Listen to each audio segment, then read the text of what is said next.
Hare Krishna. Today we'll start with the Bhagavad Gita, chapter 2, contents of the Gita summarized. So let's start, go to the Veda base.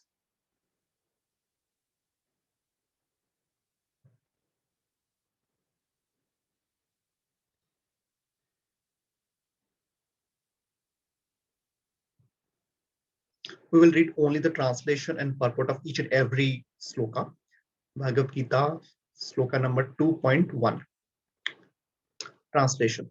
Sanjay said, seeing Arjuna full of compassion, his mind depressed, his eyes full of tears, Madhusudana, Krishna spoke the following words. Purport. Material compassion, lamentation, and tears are all signs of ignorance of the real self.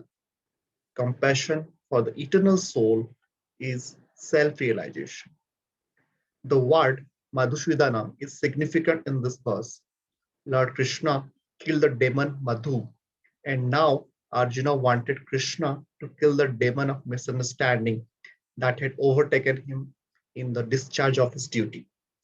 No one knows where compassion should be applied. Compassion for the race of drowning men is senseless. A man fallen in the ocean of nescience cannot be saved simply by rescuing his outward dress, the gross material body. One who does not know this and laments for the outward dress is called a Sudra, or one who laments unnecessarily. Arjuna was a Kshatriya, and this conduct was not expected from him. Lord Krishna, however, can dissipate the lamentation of the ignorant man, and for this purpose, the Bhagavad Gita was sung by him. This chapter instructs us in self-realization by an analytical study of the material body and the spirit soul, as explained by the Supreme Authority, Lord Sri Krishna. This realization is possible when one works without attachment to fruitive results and is situated in the fixed conception of the real self. Next, we'll move to Bhagavad Gita 2.2, sloka number 2. Translation. The Supreme Personality of Godhead said, my dear Arjuna, how have these impurities come upon you? They are not at all befitting a man who knows the value of life. They lead not to higher planets, but to infamy. Purport. Krishna and the Supreme Personality of Godhead are identical. Therefore, Lord Krishna is referred to as Bhagavan throughout the Gita. Bhagavan is the ultimate in the absolute truth. The absolute truth is realized in three phases of understanding, namely Brahman,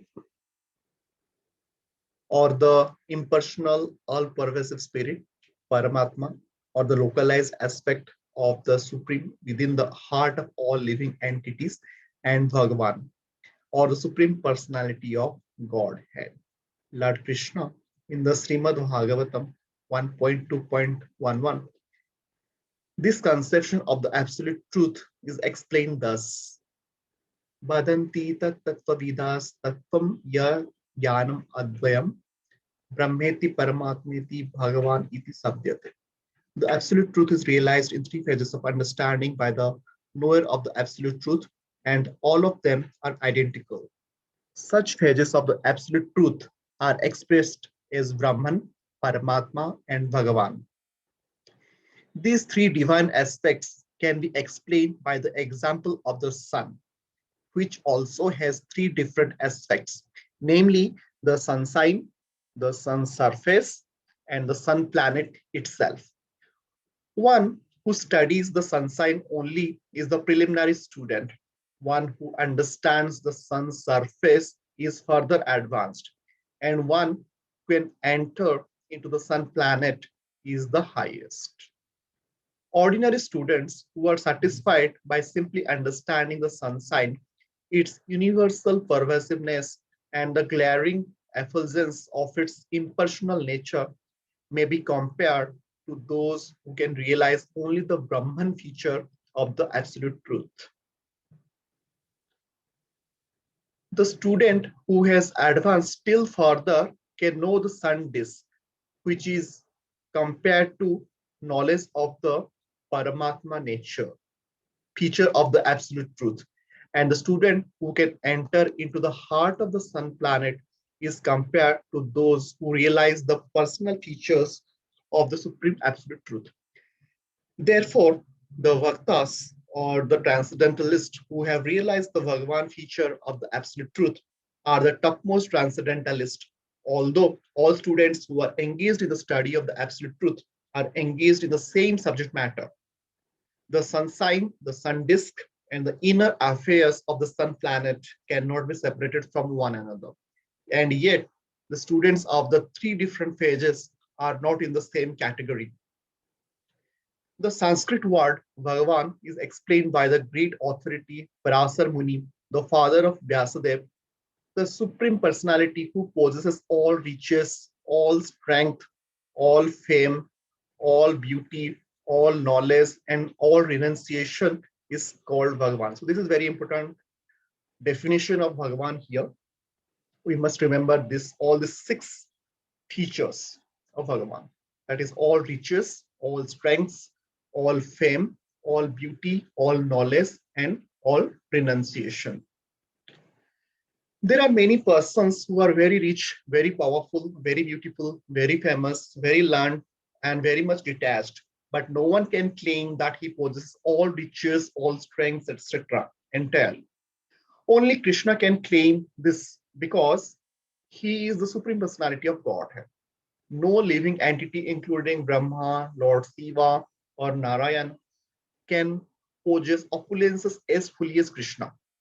Therefore, it is concluded in the Brahma Samhita by Lord Brahma himself that Lord Krishna is the supreme personality of Godhead. No one is equal to or above him. He is the primeval Lord or Bhagavan, known as Govinda. And he is the supreme cause of all causes. Iswaraha Paramaha Krishna, Satchidananda Vigraha, Anadir Adir Govinda, Sarva Karana Karanam. There are many personalities possessing the qualities of Bhagavan, but Krishna is the supreme because none can excel him. He is the supreme person and his body is eternal, full of knowledge and bliss. He is the primeval Lord, Govinda, and the cause of all causes. Brahma Samhita 5.1. In the Bhagavatam, also there is a list of many incarnations of the Supreme Personality of Godhead, but Krishna is described as the original personality of Godhead, from whom many incarnations and personalities of Godhead expand. Eti chamsa kala punsa Krishnastu Bhagavan Swayam Indrari Vekulyam Lokam Vridayanti Yuge Yuge. All the lists of the incarnations of Godhead submitted herewith are either plenary expansions or parts of the plenary expansions of the Supreme Godhead. But Krishna is the Supreme Personality of Godhead himself. Bhagavatam 1.3.28. Therefore, Krishna is the original Supreme Personality of Godhead, the absolute truth, the source of both the super soul and the impersonal Brahman. In the presence of the Supreme Personality of Godhead, Arjuna's lamentation for the kinsman is certainly unbecoming, and therefore Krishna expressed his surprise with the word Kutaha, where from. So the Sanskrit word meaning Kutaha is where from. Such impurities were never expected from a person belonging to the civilized class of men known as Aryans. So the word Aryan is applicable to persons who know the value of life and have a civilization based on spiritual realization. So this is a definition of an Aryan. Persons who are led by the material conception of life do not know that the aim of life is realization of the absolute truth, Vishnu or Bhagavan, and they are captivated by the external features of the material world, and therefore they do not know what liberation is. Persons who have no knowledge of liberations from material bondage are called non-Aryans. So here the definition of non-Aryans also there. Although Arjuna was a Kshatriya, he was deviating from his prescribed duties by declining to fight.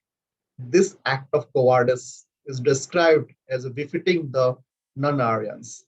Such deviation from duty doesn't help one in the progress of spiritual life, nor does it even give one the opportunity to become famous in this world. Lord Krishna didn't approve of the so-called compassion of Arjuna for his kinsman.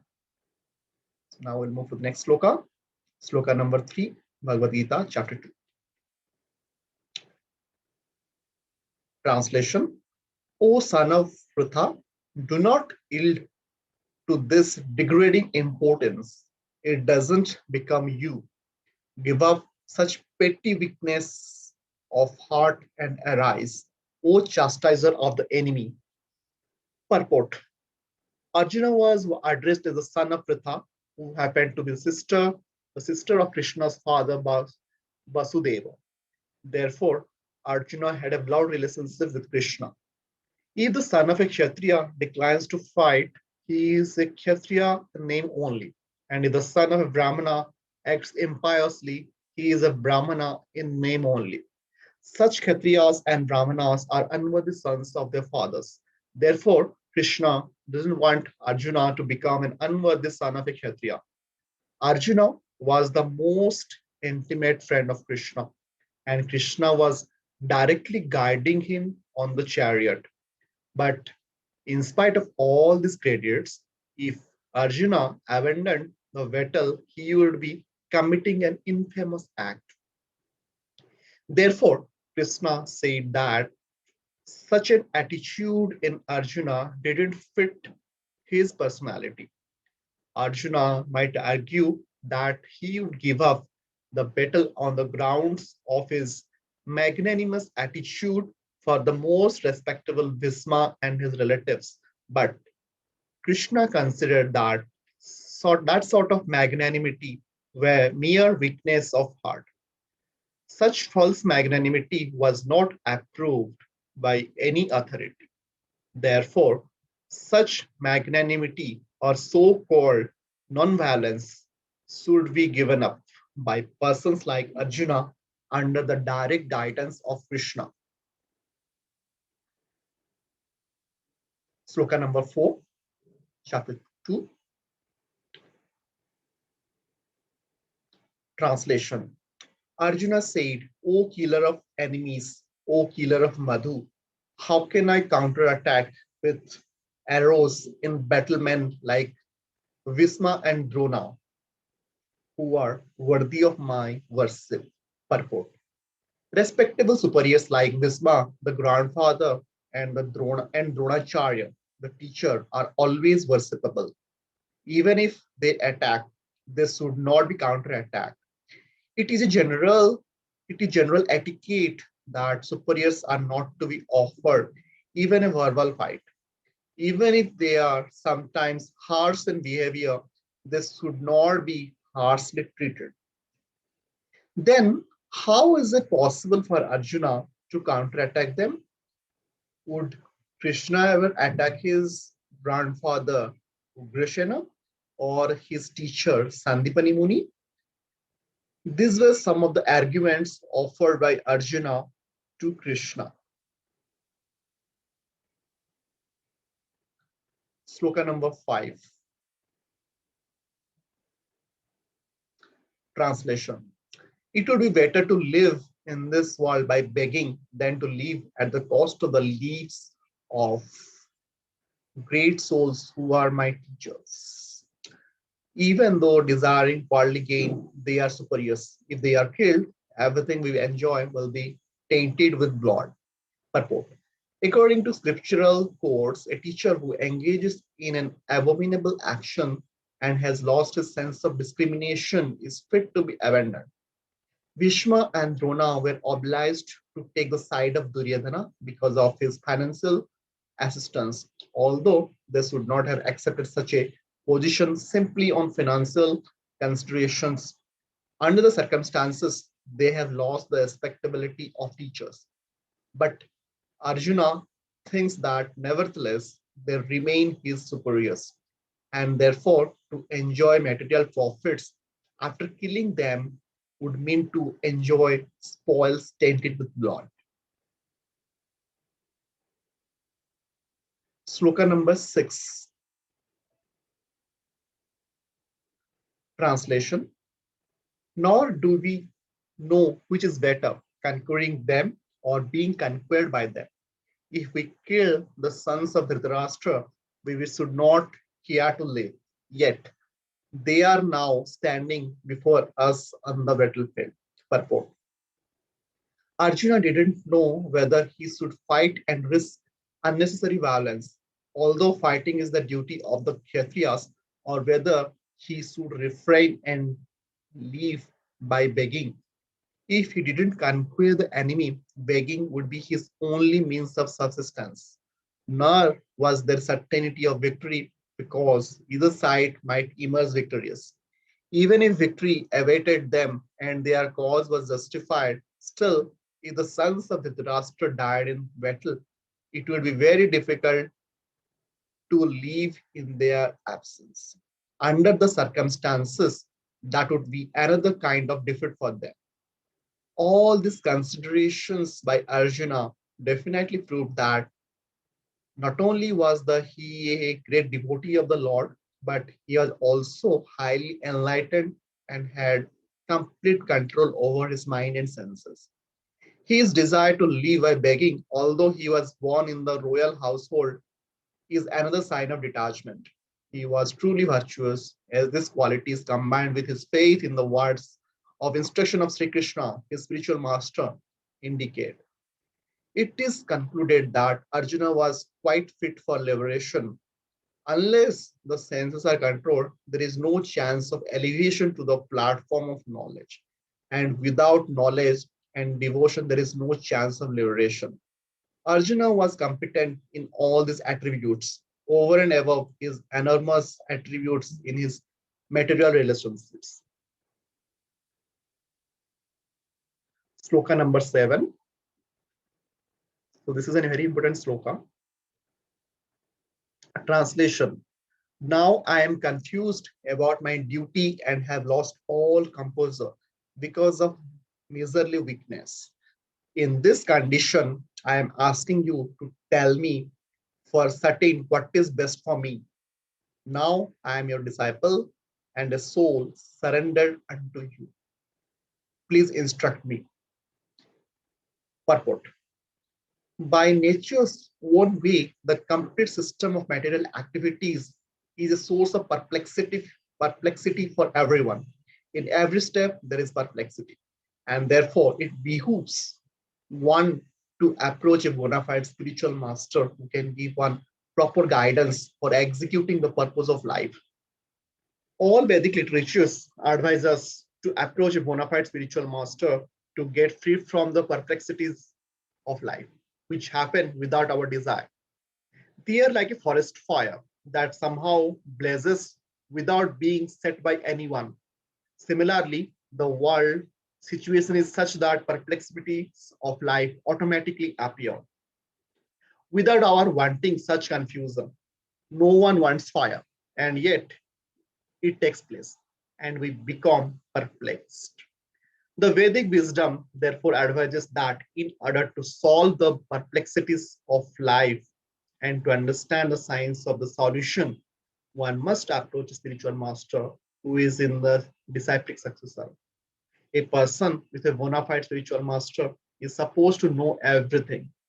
One should not therefore remain in material perplexities, but should approach a spiritual master. This is the purport of this verse. Who is the man in material perplexities? It is he who doesn't understand the problems of life. In the Brihad Aranyak Upanishad 3.8.10, the perplexed man is described as follows. Yuva etad aksharam gargi avitasmal lokat pratitas sa kripana.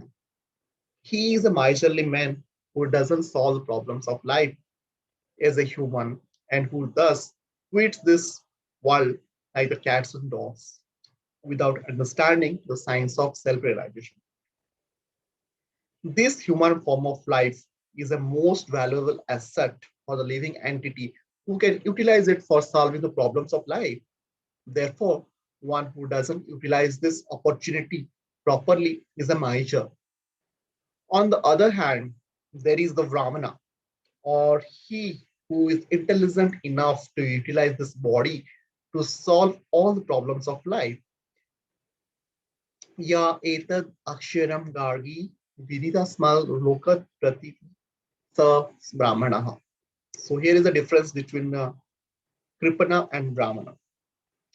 The Kripanas or miserly persons waste their time in being overly affectionate for family, society, country, etc. in the material conception of life. One is often attached to family life, namely to wife, children, and the other members on the basis of skin disease. The Kripana thinks that he is able to protect his family members from death, or the Kripana thinks that his family or society can save him from the verge of death. Such family attachment can be found even in the lowest animals who take care of children also. Being intelligent, Arjuna could understand that his affection for family members and his wish to protect them from death were the causes of his perplexities. Although he could understand that his duty to fight was awaiting him, still, on account of miserly weakness, he couldn't discharge the duties. He is therefore asking Lord Krishna, the supreme spiritual master, to make a definite solution. He offers himself to Krishna as a disciple. He wants to stop friendly talks. Talks between the master and the disciple are serious. And now Arjuna wants to talk very seriously before the recognized spiritual master, Krishna. Therefore, the original spiritual master of the science of Bhagavad Gita. And Arjuna is the first disciple for understanding the Gita. How Arjuna understands the Bhagavad Gita is stated in the Gita itself. And yet, foolish mundane scholars explain that one need not submit to Krishna as a person, but to the unborn within Krishna. There is no difference between Krishna's within and without, and one who has no sense of this understanding is the greatest fool in trying to understand Bhagavad Gita. Sloka number 8, chapter 2, translation. I can find no means to drive away this grief, which is drying up my senses.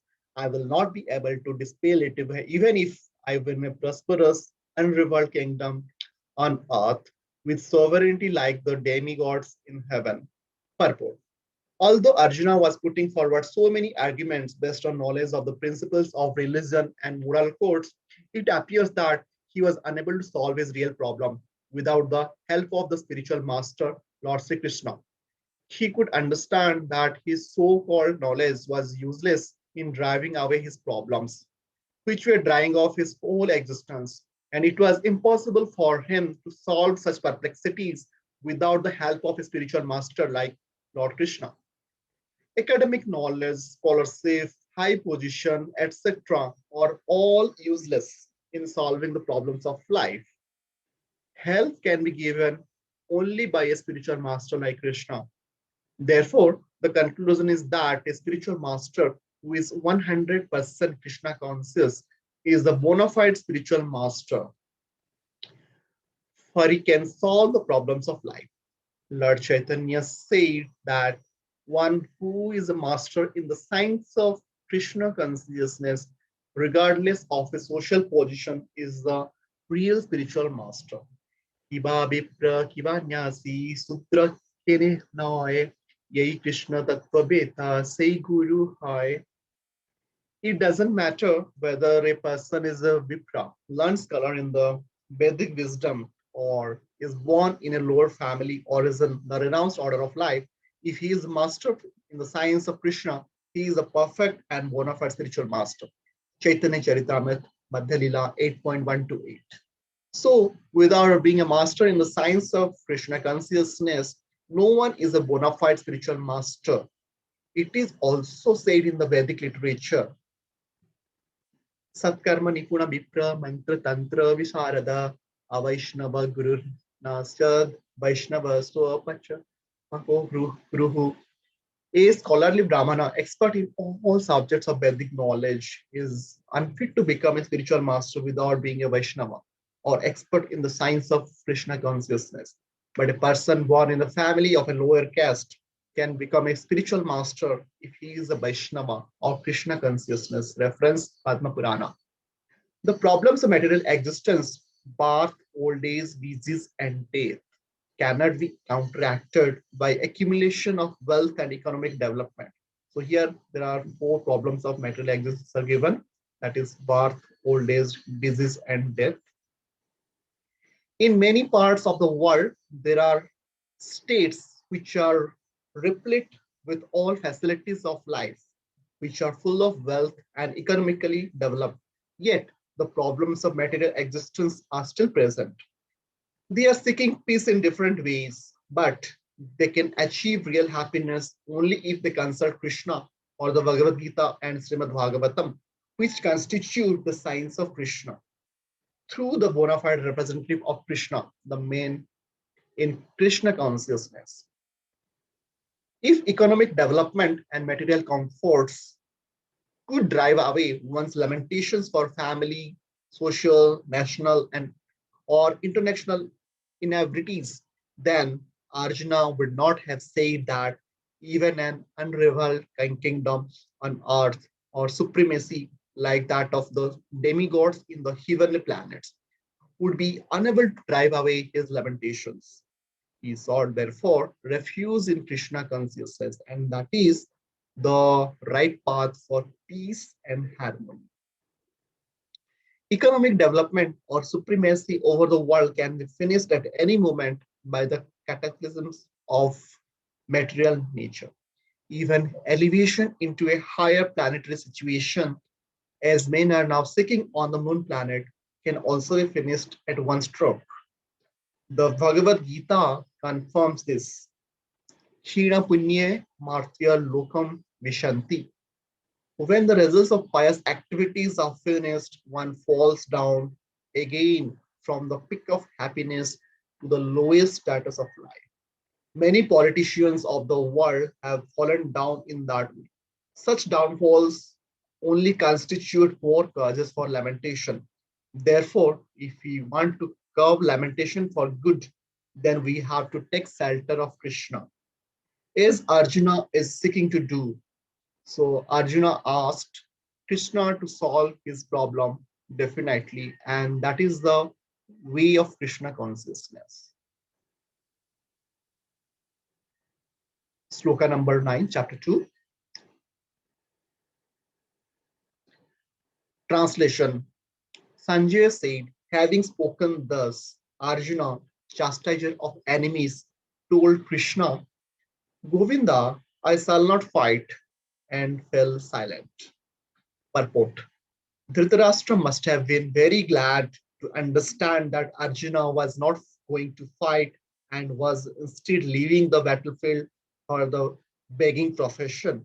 But Sanjay disappointed him again in relating that Arjuna was competent to kill his enemies, Parantapaha. Although Arjuna was for the time being overwhelmed with false grief due to family affection, he surrendered unto Krishna, the supreme spiritual master, as a disciple. This indicated that he would soon be free from the false lamentation resulting from family affection and would be enlightened with perfect knowledge of self realization or Krishna consciousness and would then surely fight.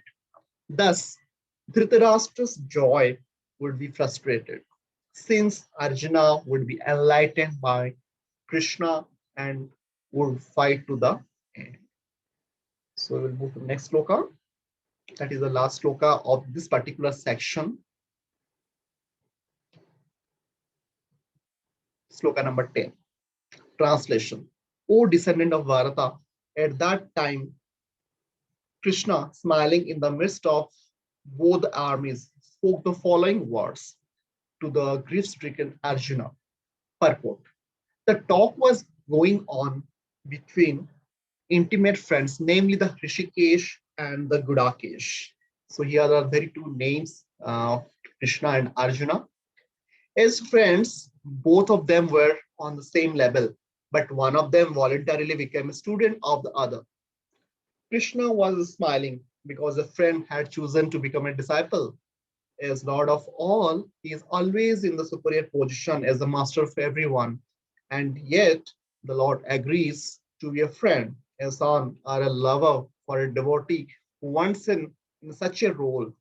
But when he was accepted as the master, he at once assumed the role and talked with a disciple like the master with gravity, as it is required. It appears that the talk between the master and the disciple was openly exchanged in the presence of both armies, so that all were benefited. So the talks of Bhagavad Gita are not for any particular person, society, or community, but they are for all. And friends or enemies are equally entitled to hear them. So now let's summarize by going to our mind map. So in this section, there are sloka number 1 to 10 we have seen. So just to summarize here,